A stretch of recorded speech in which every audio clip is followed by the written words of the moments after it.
Hi, I'm Debbie Georgatos. Welcome to my show, America Can We Talk? Today, we're going to talk about President Biden flunks his Cuba test. Texas GOP Congresswoman Beth Duyne joins me in studio.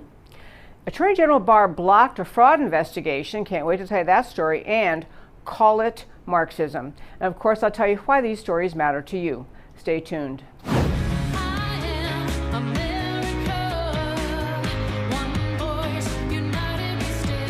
Debbie Georgatos, host of America Can We Talk, is an author, attorney, and political analyst whose mission is to inspire the American political conversation about preserving liberty in the best country on earth.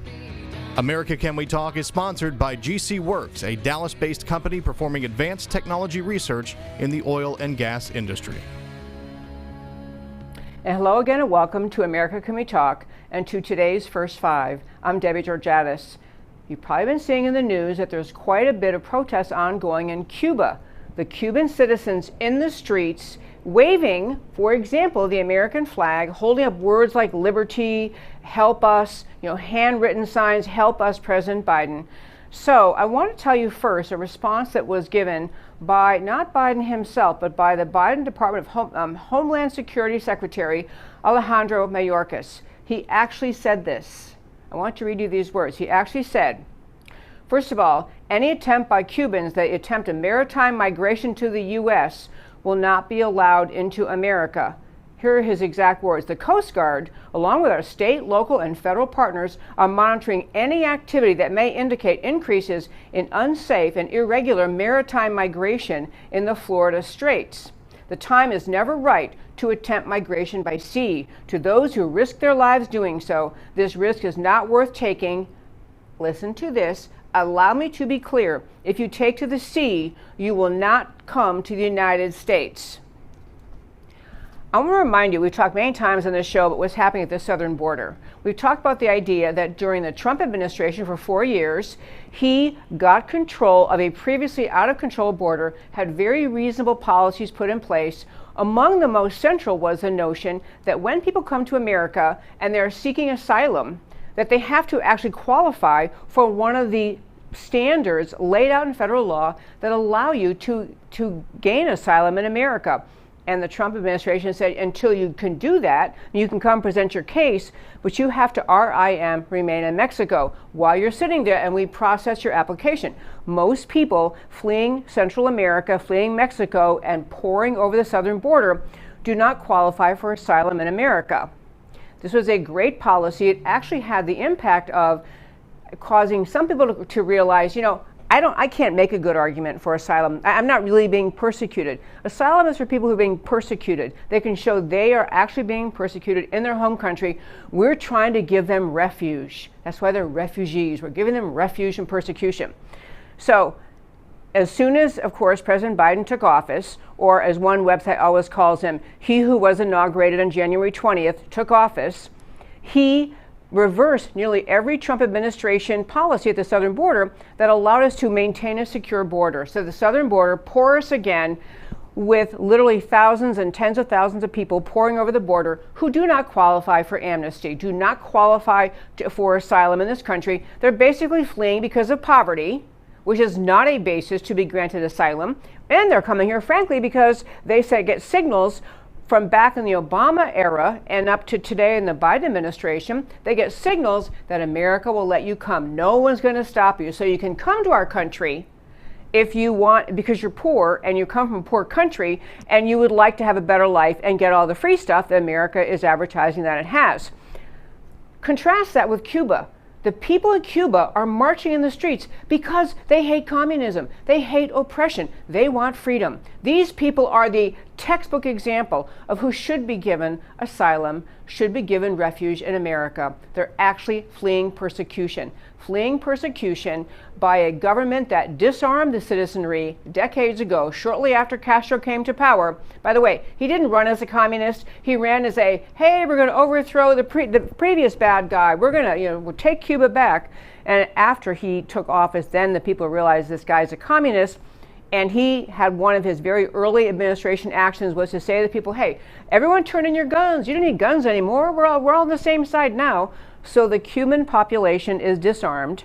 And now I want to show you what the Cuban government is now doing to the people in the streets who are protesting. I sent Matt, the very wonderful producer, a short clip. There was a more lengthy one. I just cut it down to about 10 seconds.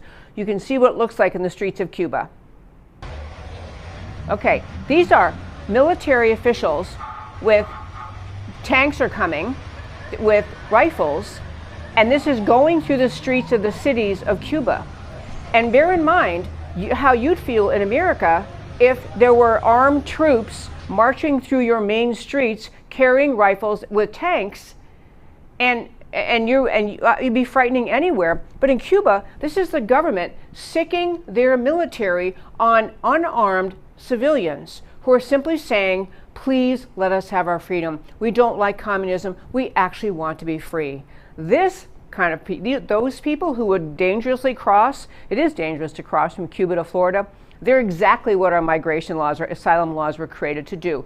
Protect people who are actually fleeing persecution. Last point in this first 5, there was an interesting study done by Pew Research Center about how most Cuban Americans vote. You want to raise your hand? Guess. Cuban Americans vote overwhelmingly Republican. Or as one Democrat official said in Florida, now how the Biden administration is reacting to the Cuban uprising, Florida is going to stay red for 30 years. The Cubans come here to fight socialism, communism, Marxism. They come here for freedom. And they vote for the party that stands for freedom.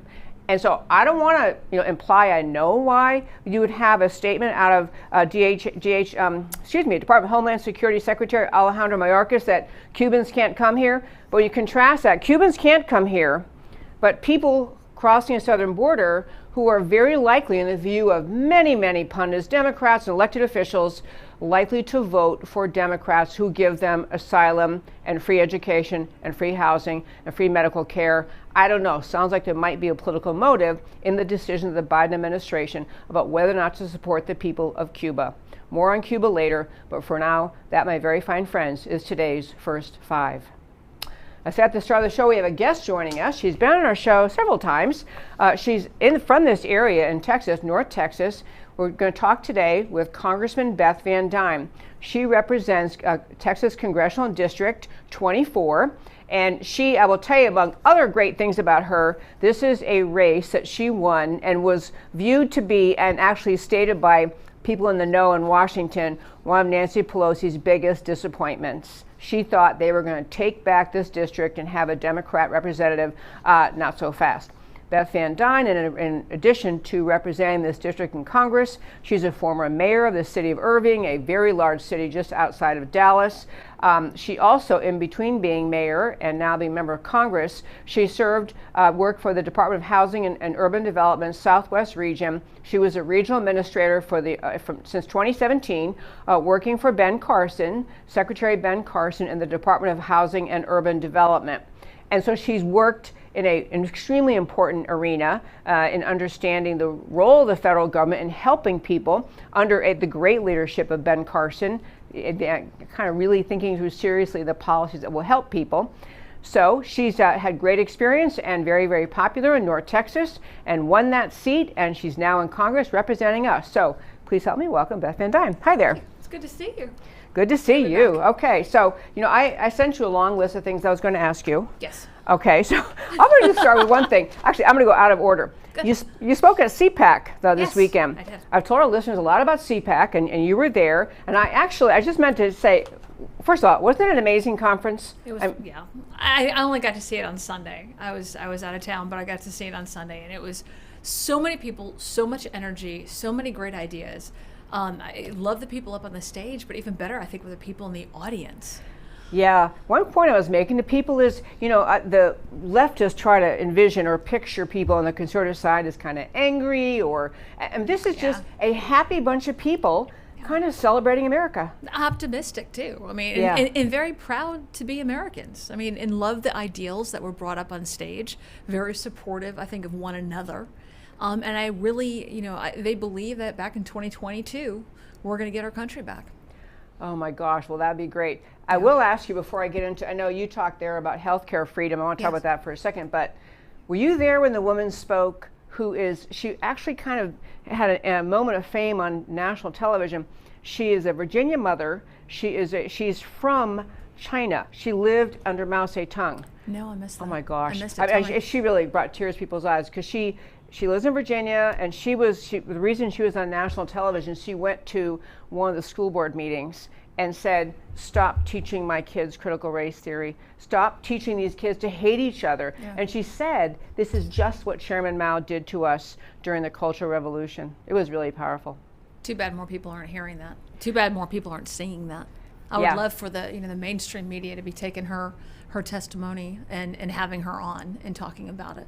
Oh yeah, well I'm definitely gonna reach out to her. I tracked her down, I chased her down afterwards, and I got her contact information, so I'd love to have her join. Good, have her on. Oh my gosh. And actually, for growing up in China, so really having Chinese as her first language, she was very clear too. I know some people, heaven knows I couldn't speak Chinese, but she is just wonderfully articulate, and she was really drawing parallel after parallel. So that question was asked during that panel about, what can we do in this audience, right? What can we do to take back our healthcare system?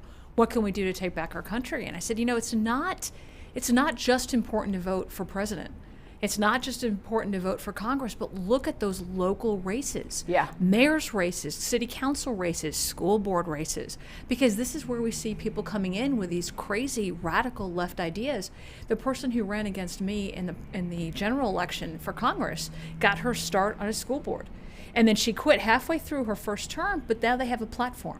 And they can say, we have served. So really be involved, engaged, and willing to run at your local level.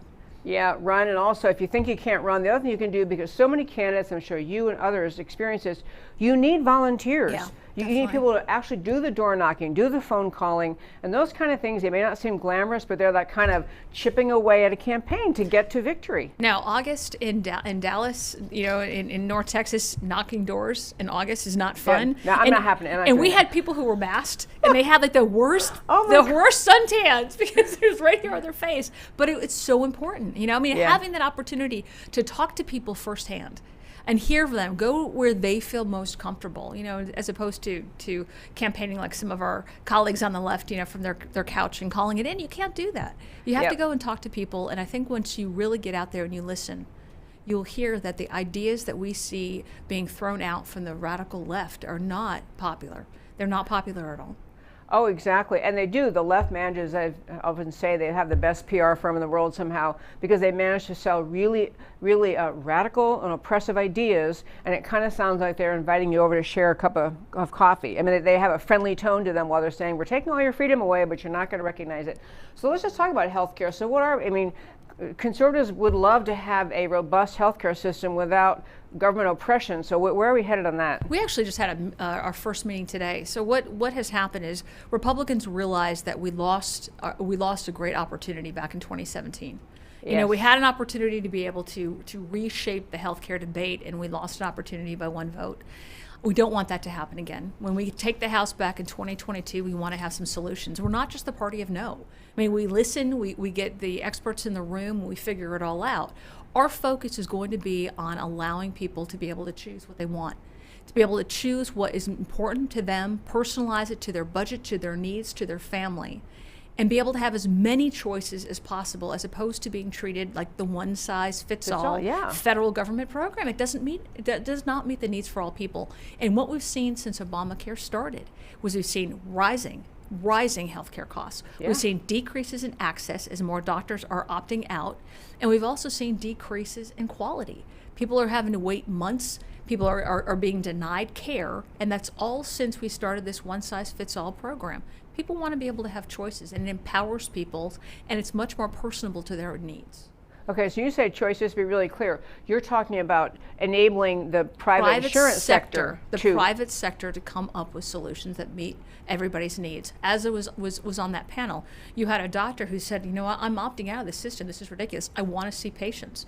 My focus is on helping as many people as I can. So what he did was he doesn't take insurance anymore. What he did was the direct primary care system, that model, where he sees patients and they have a menu. They know exactly what their healthcare costs are going to be, and he can help more people that way. So that's one idea.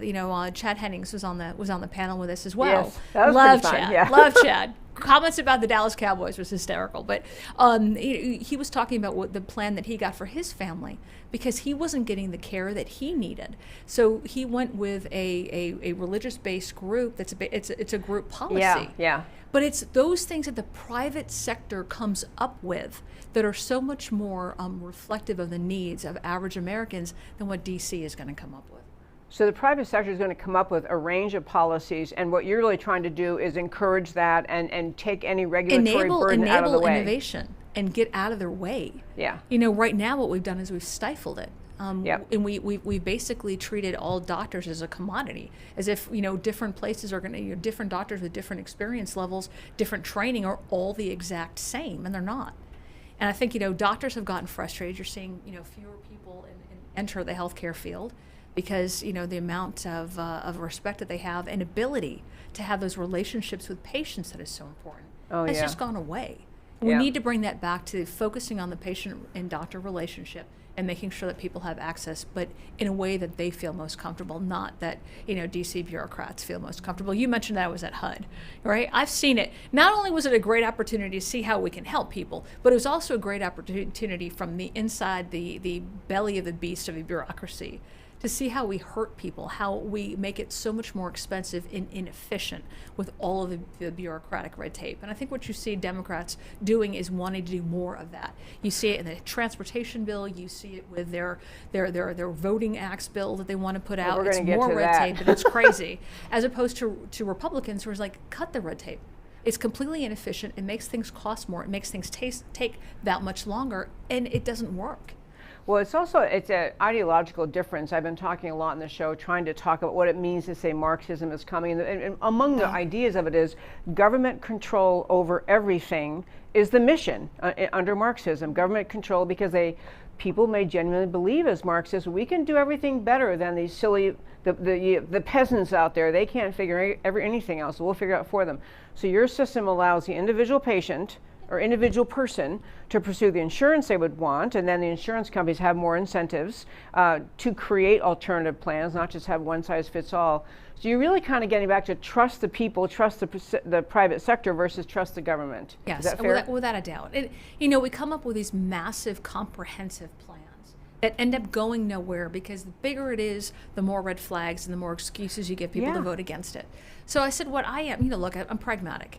Can we at least start pushing it in the right direction? Can we just have a few bills that will give people more opportunity, more independence, more choices? Can we increase the limits, for example, on healthcare spending accounts? So you have more pre-tax dollars to be able to spend on your own healthcare and your own decisions. Can we make it portable? When I left HUD to run for Congress, I lost my health insurance. I didn't lose my car insurance. I didn't lose my homeowner's insurance, but a very intimate part of my care I lost. Yeah. And then you're kind of forced to look around and figure out where you go from there. And the cost was ridiculous. Yes. It cost me, for me and my two kids, it cost $1,200 a month.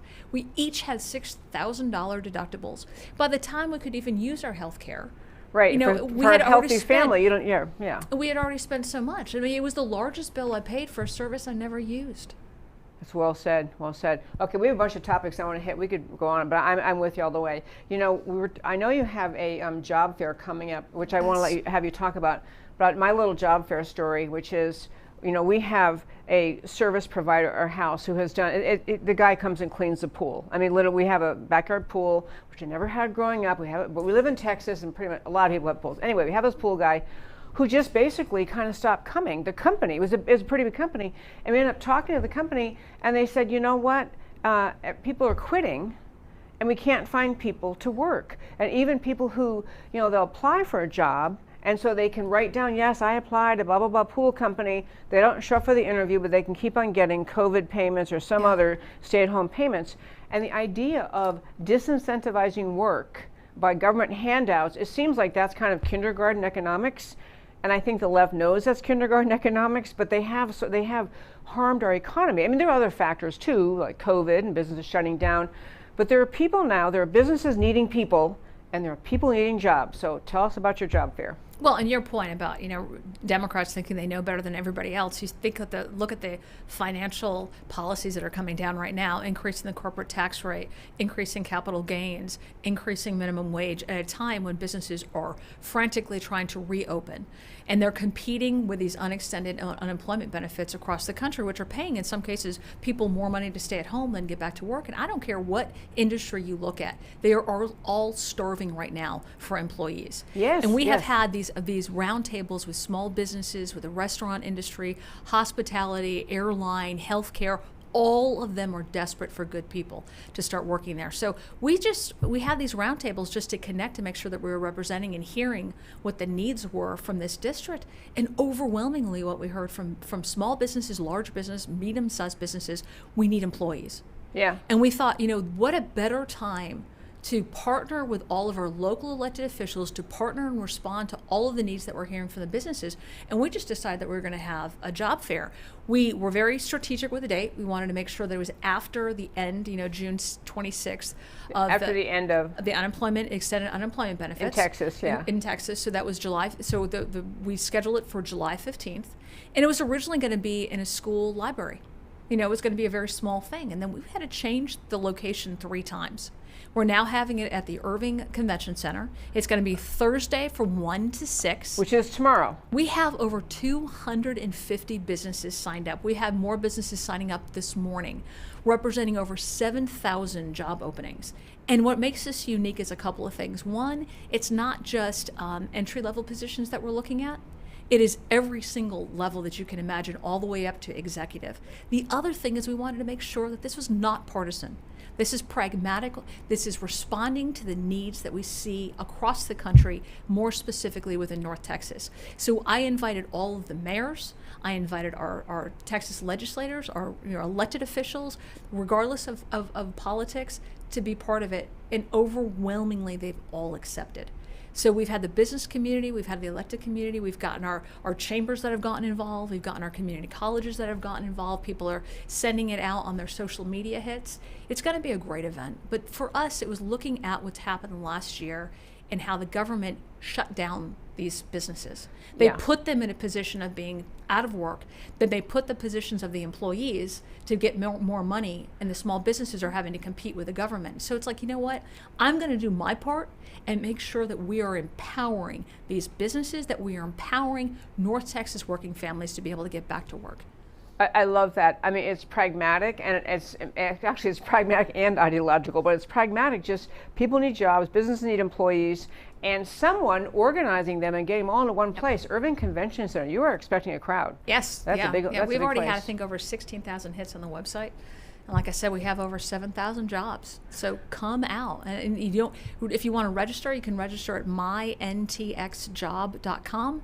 But come out 1 to 6, Irving Convention Center, and that'll be Thursday, July 15th. That'll be tomorrow. Yep. Okay, and they don't have to register; they can just come. No, but if you do go to the website, what you'll see all of the businesses that are listed that are coming, and you can also connect on the businesses to what jobs they have available and what they're going to be looking for.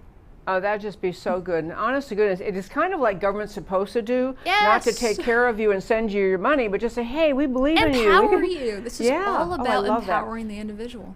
Okay, one last topic I want to hit. So here in the great state of Texas, I know everyone in the nation is talking about it, but we had the majority of our Texas elected Democrats in the Texas House flee the state because they didn't want to deal with an election integrity bill that was on the floor. The irony. The irony. What irony? No, I'll let you get to that. But I mean, it was, this was a special session. I've mentioned we have listeners all over the country. So here in the great state of Texas, we have I'll tell our listeners, we have a session of the legislature for 6 months every other year, and that if they don't get to everything, which they never do, then they loop over and they have a special session, and then the governor makes a list of here are the things we must do. Top item was election integrity.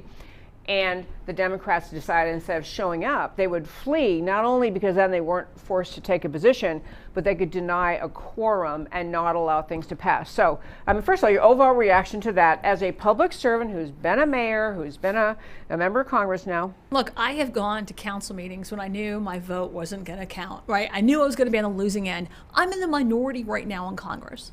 The fact is that I made a pledge to my district. Yeah. If I got elected, I was going to fight for you. I was going to have my voice heard, even if I knew I was going to be on the losing end. You go there and you do your job. You've got people right now on the Dem side in the Texas legislature. The Democrats have flown private with their Miller, Miller Lite.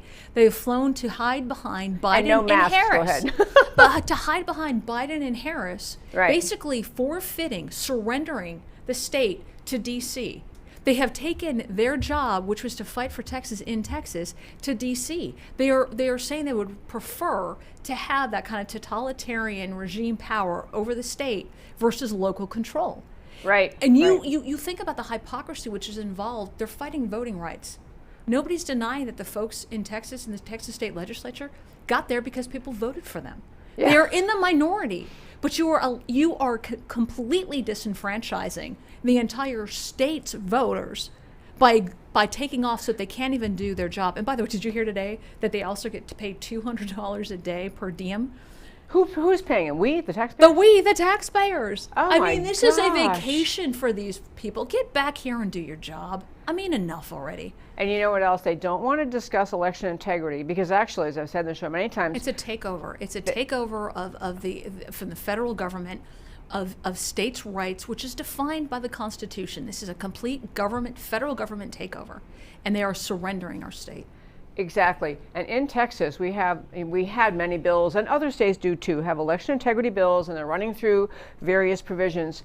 And everyone I looked at closely, including Texas, they have some good things in there, voter ID. These were not in any way bigoted, unfair. They were not in any way going to limit anyone from voting. They were supposed to help people to vote. This would have made it easier to vote.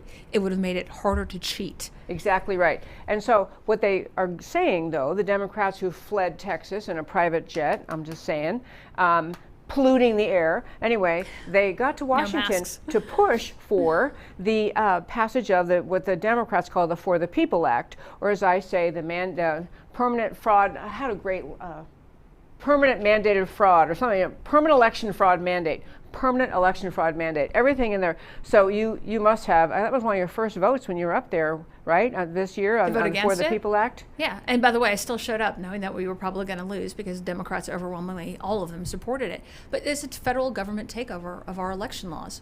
Again, completely against the Constitution, which gives the power to the state legislators. But I mean, the things that they had involved in that bill were crazy. I mean, you're basically having San Francisco laws for the rest of the country. It's right. Having on taxpayer dollars pay for races, for campaigns.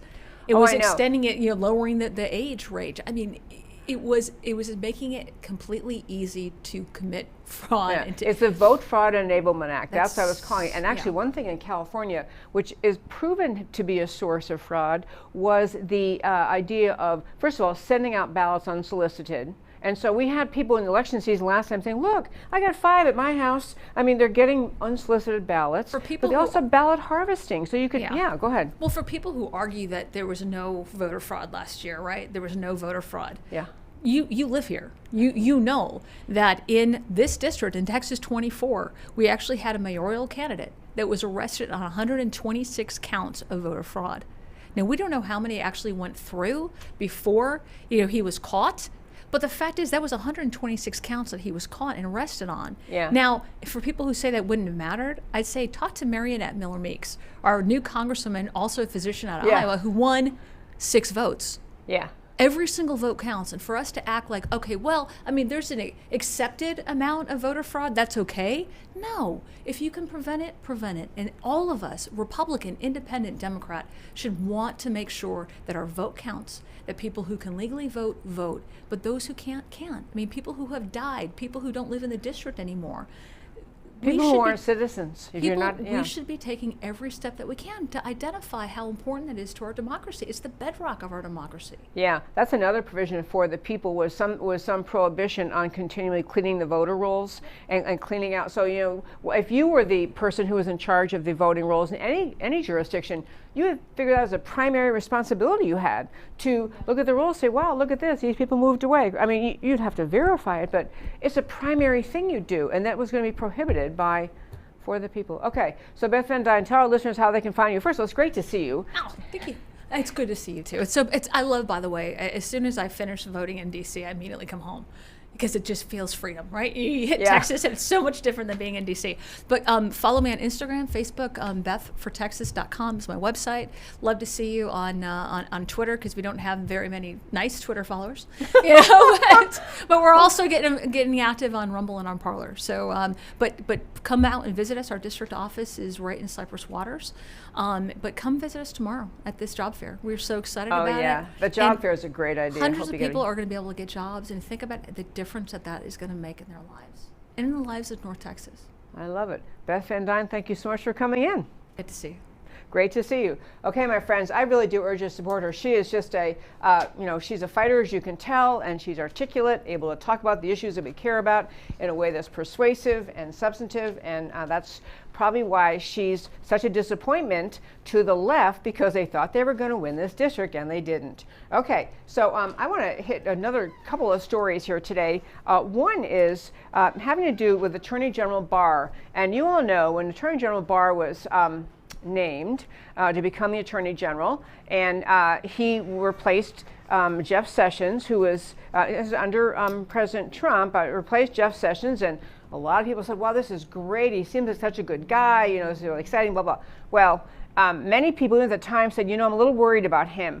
Barr was seen as someone who was a straight shooter. He'd been AG in the past, and he was seen as somebody who could be trusted by both sides of the aisle, which makes a lot of people say, I don't know if that really exists. Is there really anyone who can be trusted by both sides of the aisle?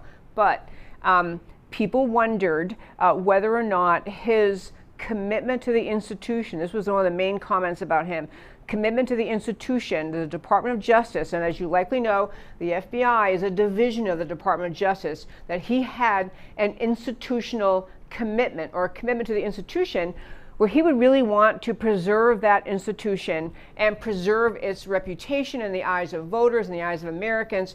He would probably want to do that, and concern was expressed, maybe even to the detriment of, or even more than he wanted, to preserve and protect and represent the American people and the Constitution. That whether it was going to be, which was going to be overriding importance to him, the Constitution and the rule of law, or preserving the institutions, which were at the time when he took office, of course, clearly under siege by conservatives who felt that the Department of Justice and the FBI were unjustifiably attacking President Trump, which they were. So a lot of people said didn't trust Barr. I will tell you that I wanted to be cautiously optimistic about him, because I think he has some kind of, he certainly is a brilliant man, and he certainly understands America and American history.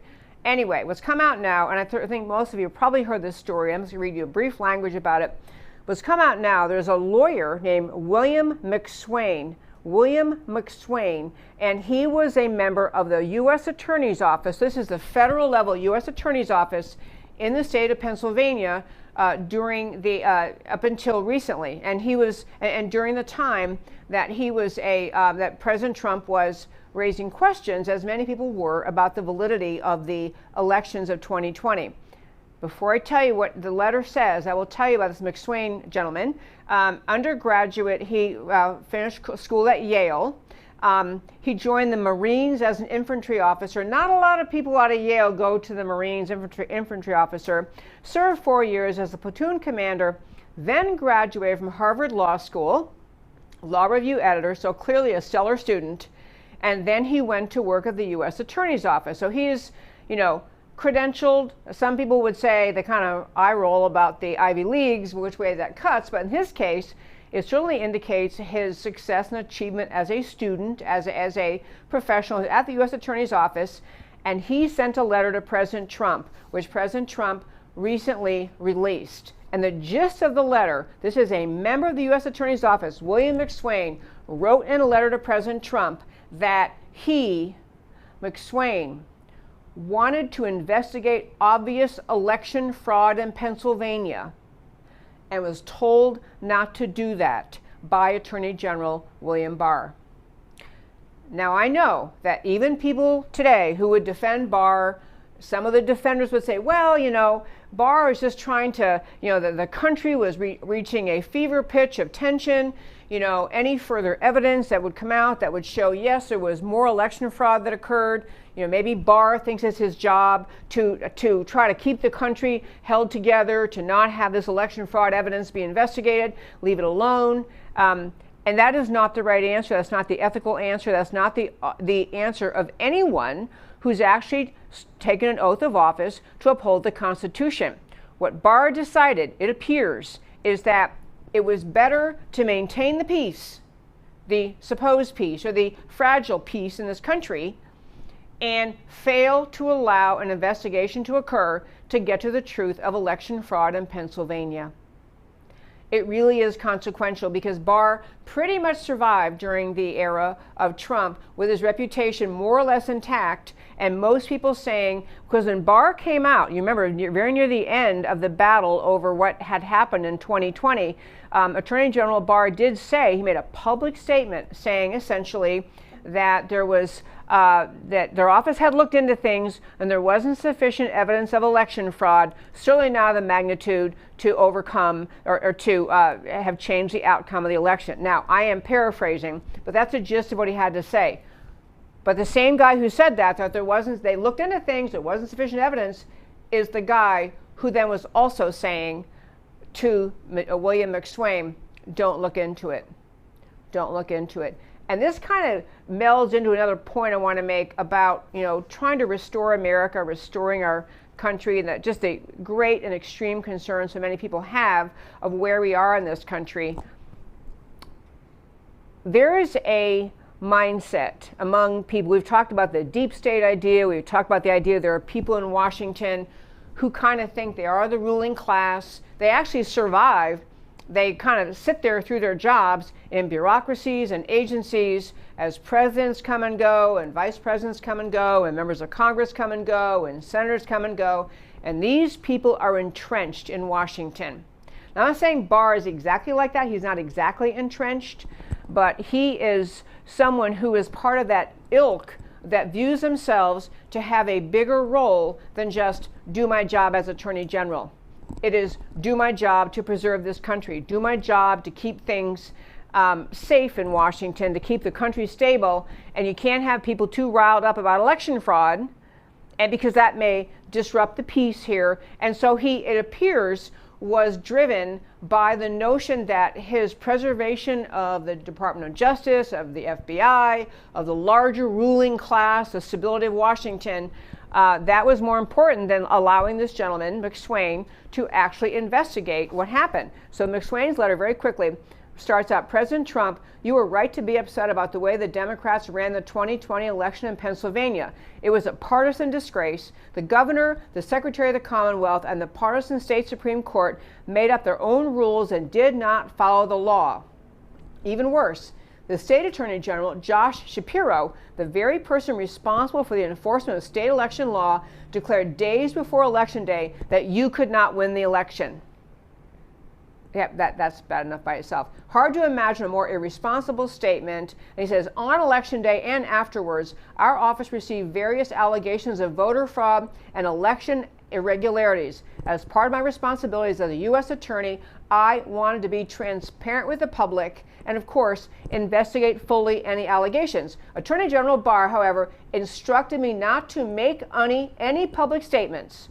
Attorney General Barr tells him, don't make public statements or put out any press releases regarding possible election irregularities. I was also given a directive to pass along serious allegations to the state attorney general for investigation, the same state attorney general who had already declared that you couldn't win.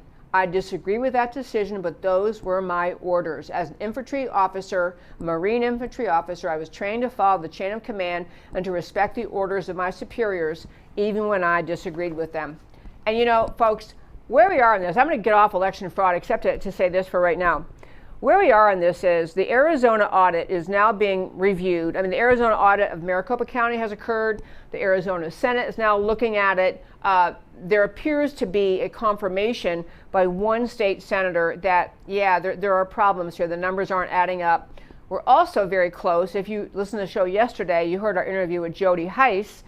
Georgia member of Congress who is now running for Georgia Secretary of State, and he is alluding to the fact that as Georgia completes its audit of the Georgia elections in Fulton County and other places, it appears very likely that the election outcome was not accurately reported. That actually, it appears that Trump likely won Georgia, as did the two Republican Senate candidates.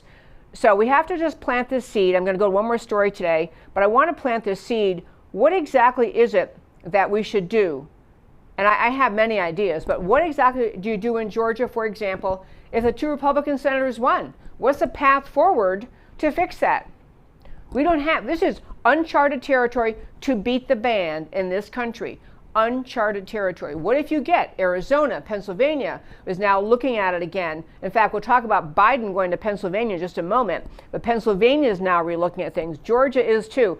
What is the plan? What is the outcome when if we do discover that the fact is that President Trump won the election? What is it we do? And then if you get to that, say, and then what's the path or the vehicle to correct the wrong?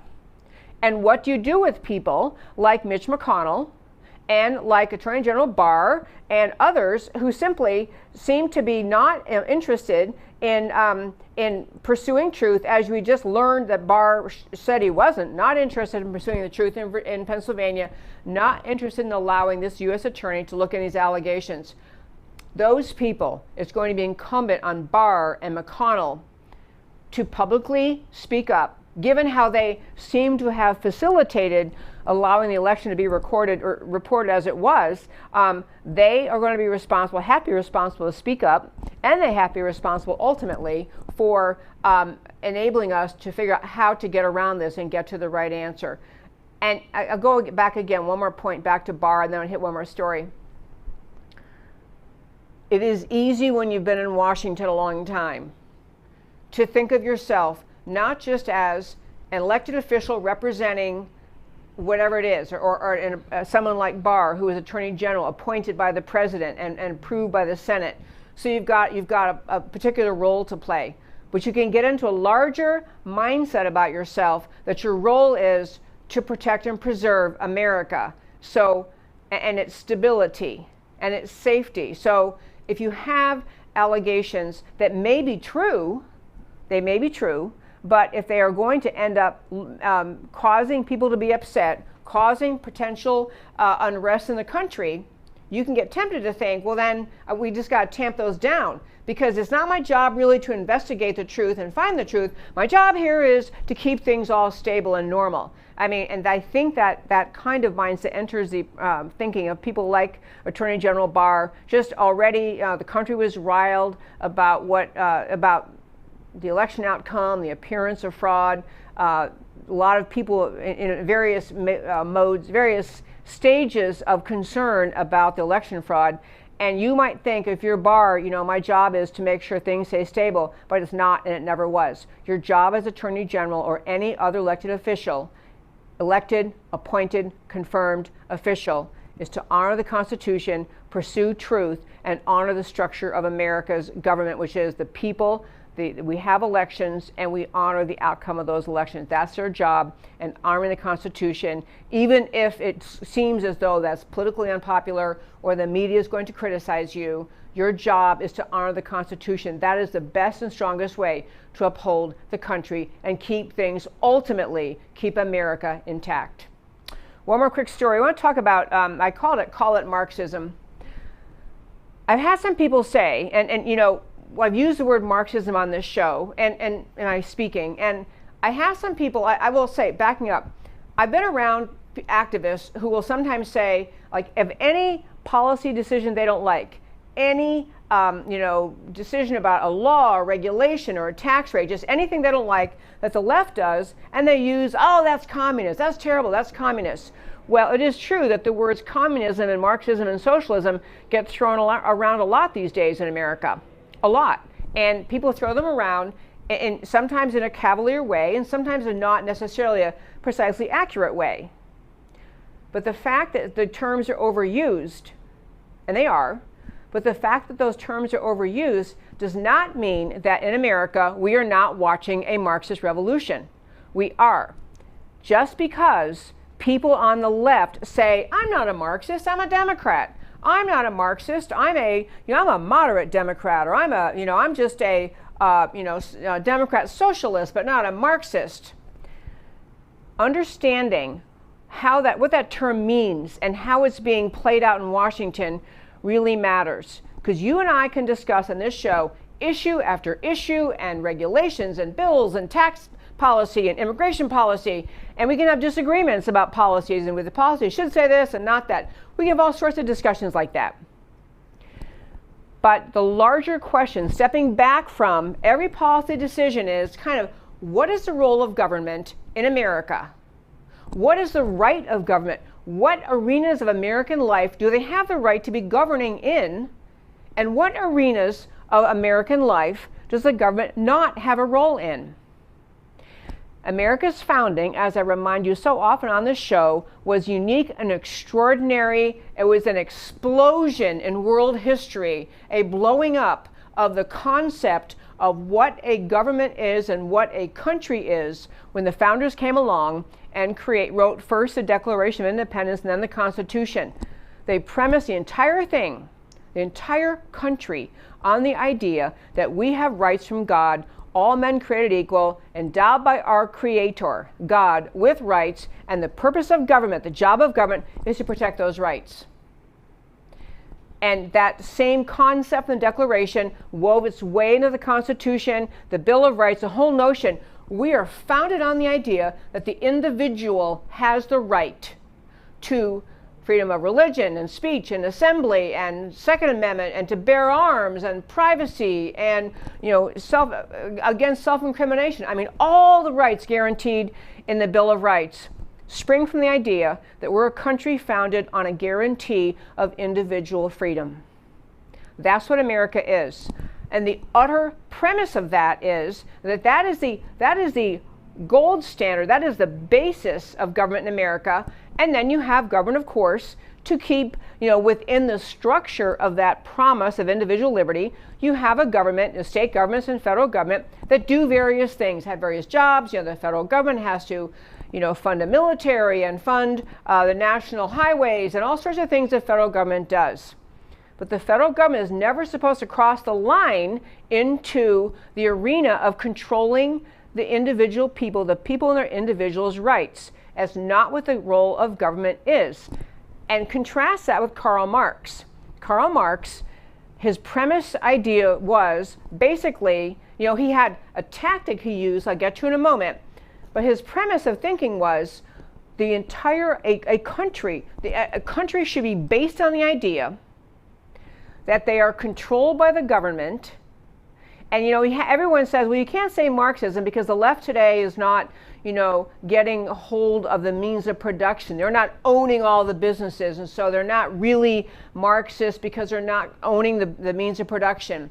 And that is a narrow-minded and intentionally deceptive argument by the left.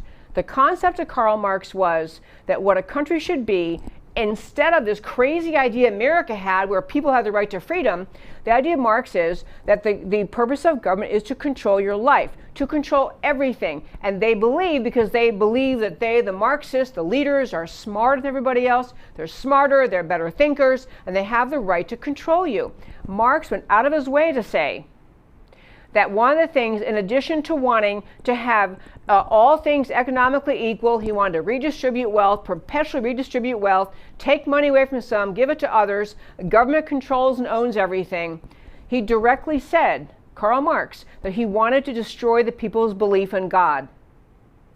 That the idea of God was so offensive to him, and the reason the idea of God was so offensive to Karl Marx and every socialist and communist and Marxist in this planet today, the reason that the idea of God is so offensive to them is because when people believe in God and they have a God-given identity and God-given rights and God-given freedom and purpose and individuality, those people are harder to control. Those people won't do what the Marxist government tells them to do. Those people think they have some rights that cannot be taken away by government. So Marx wanted to eviscerate the idea of God And he said it. He wanted to eliminate the belief in God, and he also wanted to eliminate the belief in the rights of the individual. He said over and over, the individual is not important. Eliminate the idea of the rights of the individual. And these two concepts of Marx, and many, many others, turn on its head. They are utterly polar opposite from what the idea of America is.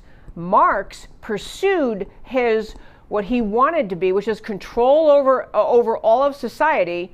He pursued it by making arguments along economic lines, that the reason that people should surrender all power and control over everything to the government was, after all, there is economic disparity. And he wanted to have the bourgeoisie and the proletariat at each other's throats. He used economic disparity to divide society, to end up with a society where you had the people turn against each other and just surrendering to the government. Okay, government, fix it, solve it, take care of us here.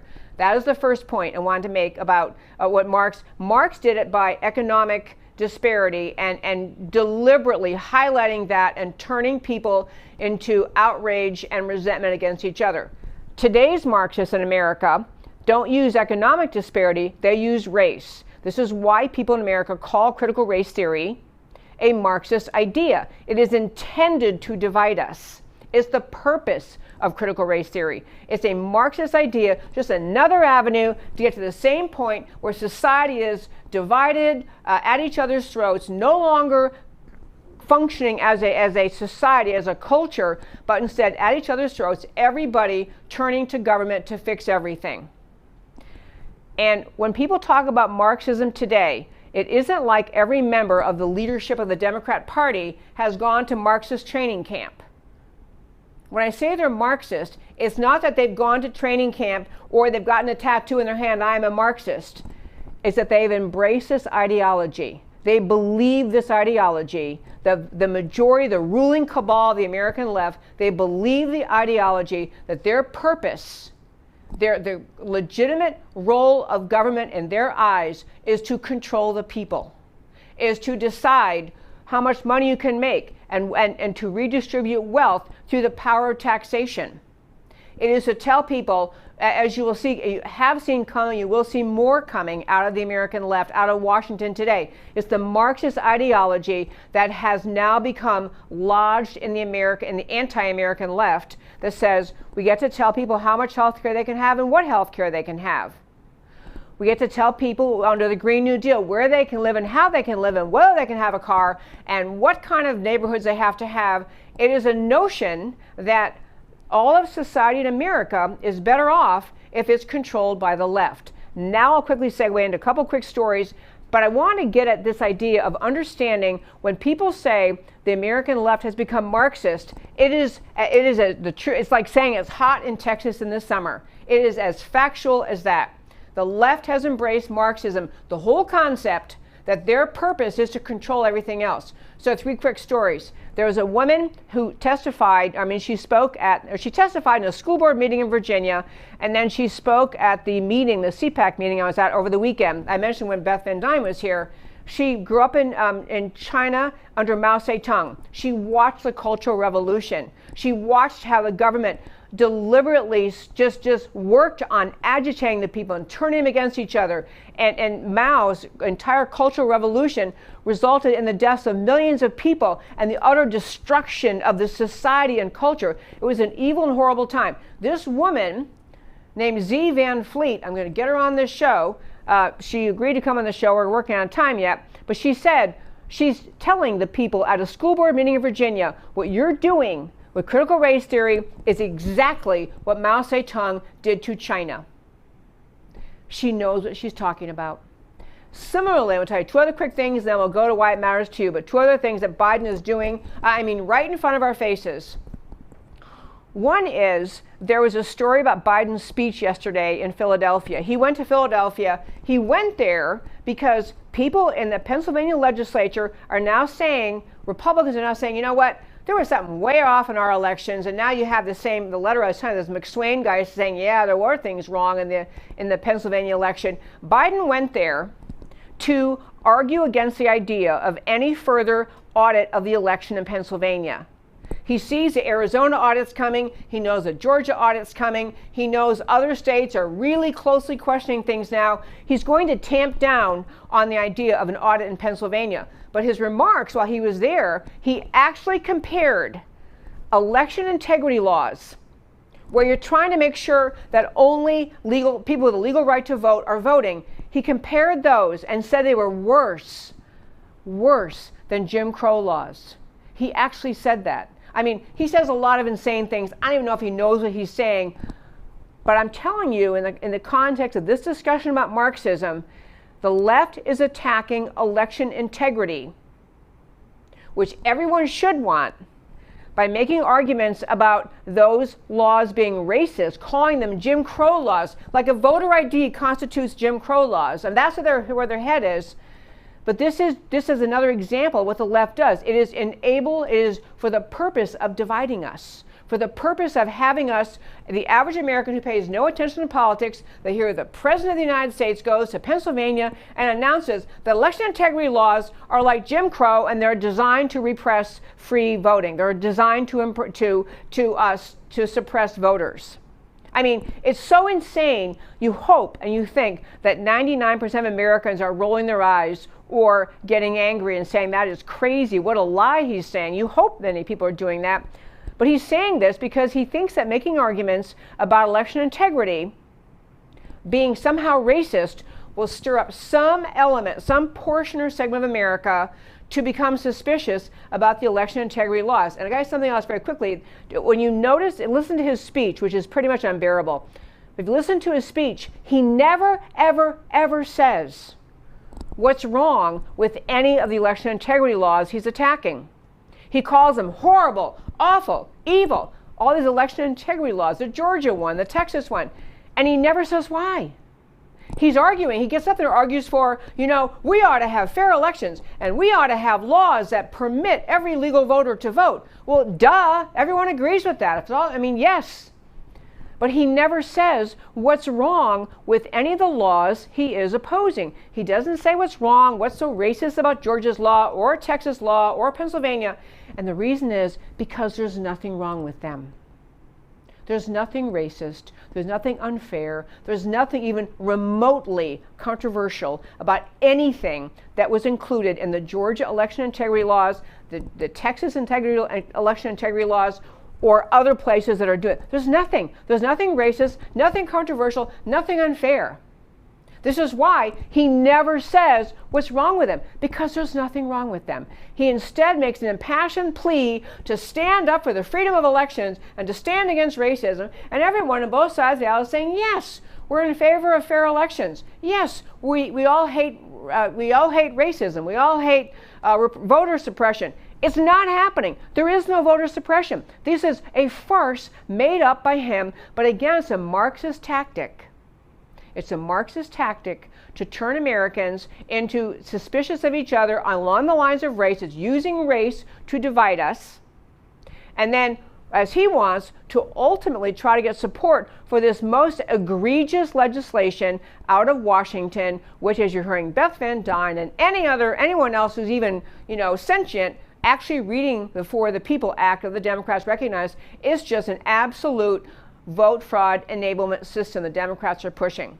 One other quick thing on this Marxism, I really urge you to see, the reason I'm doing all this, I think it's important to understand, instead of just thinking of we're on issue A versus issue B, because that's really misses the point a lot, you've got to see the larger mission of the left. The American left has left the American playing field. They are not trying to do anything remotely similar to what kind of things you do when you believe in America, when you believe in free markets, when you believe in strong, free America. They're not trying to do any of those things. They are instead trying to use their arguments they have on issues of the day, ultimately to end up with more and more control over the over American society. And so, one other quick thing, Marxist conduct, we'll have to talk about another day. But actually, a leftist outlet, Politico, kind of blew it. They let people know, they included something that they put out, then they couldn't undo it. But the Biden administration is actually working with cell phone companies asking them to monitor text messages that contain what they get to label as incorrect information related to COVID. I'm not joking. These are tactics of a totalitarian Marxist regime. They think, and the cell phone companies sadly will probably cooperate, they think that they get to tell the cell phone companies, and the cell phone companies will go along and do it, the American people. Now you can't have, citizen here over in this, this one lady or guy, sending a text message to somebody else about COVID that contains information that the government says you're not supposed to believe. So all of the controversy surrounding COVID, effective treatments, all that controversy, the left is trying to say that they think they can have the phone companies monitor text messages and stop incorrect information as they define it, as the government defines it, as Fauci defines it, be included in text messages. If you can hear that and you can't see this is Marxist totalitarian mindset coming out of Washington, then we really are in trouble in this country. I urge you to think about the idea. We're not on policy X, policy Y, candidate X, candidate Y. We have America the free, with the ideas of the Declaration of the Constitution and the freedom of the individual, or America the Marxist, as Biden is steamrolling this country toward. That's where we are. Object at every level. Protest your cell phone company if this were to begin occurring. That all of a sudden, hey, I sent you a text message telling you, hey, yesterday I did a budesonide treatment and my COVID's all better. What if you want to write that? The Fauci and the left don't even agree that budesonide works. So they aren't going to let that kind of communication happen. When the government thinks they can interfere with and direct and suppress your communication in America, we are in deep trouble. Time for the people who love freedom and love this country to recognize what we're watching. It's not a Marxist invasion from, North Korea or China. It is the Marxist ideology that now lives broadly and widely in the mindset of the anti-American left, the Democrat Party, that has become their mindset of what they think their job is, to control every single aspect of your life. Fight now, not later. At the close of every show, I tell you why the stories we talked about today matter to you. So we started our show today talking about Biden flunks a Cuba test. Biden's Department of Homeland Security Secretary adamant about blocking Cuban refugees from coming to the U.S. Refugees are illegally pouring in to the Biden administration's open southern border policy, but a firm Biden administration no to Cubans, people of color, who are fleeing communism. Fact, Cuban immigrants tend to vote anti-communism, pro-freedom. They vote Republican, not Democrat. Biden's Cuba policy is a breathtakingly stark revelation of Biden administration's true colors. Not about welcoming or protecting people of color, not about welcoming immigrants generally, or true asylum seekers fleeing Cuban oppression. Biden's southern border policy is about flooding the U.S. with people who may support the left's Marxist agenda and vote for free stuff from the Democrats. America should be the first country welcoming Cubans fleeing communist oppression. And then we next talked about, on the show today, we talked about the call it Marxism. We talked about Barr blocked the fraud investigation. And on that one, U.S. Attorney in Pennsylvania, Yale undergrad, Harvard Law, former Marine, wanted to investigate, excuse me, wanted to investigate election irregularities in Pennsylvania and was told to stand down by AG Barr. AG Barr increasingly exposed as a servant of the deep state with allegiance to the ruling class and not to America and the Constitution and the rule of law. Pious, patriotic speeches during Barr's Attorney General tenure look increasingly like purposeful misdirection, talking the talk but not walking the walk. Election audit noise, Arizona, Georgia, other states, increasingly loud. Is a reckoning coming? What will Barr, Pence, McConnell, and the entire D.C. establishment do if evidence of outcome-changing election fraud overwhelms Americans? Will they double down, or will they find a conscience, or will their conscience have a say? And I'm finally, call it Marxism. And that's what we have to do, call it Marxism. Karl Marx wanted the power of government to control all of life.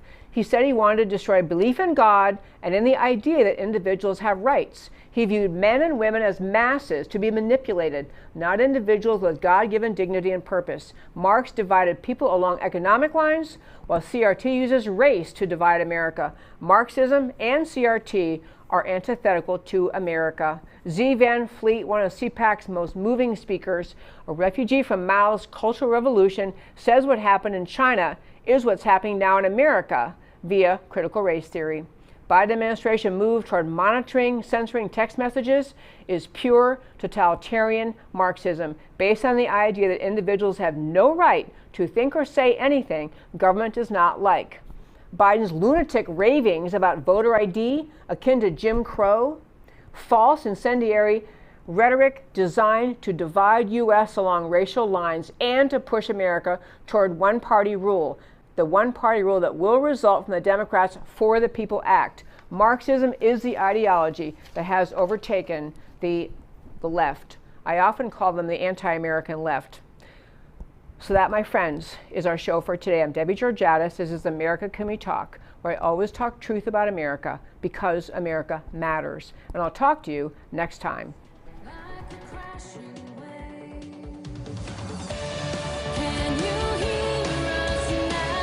America Can We Talk?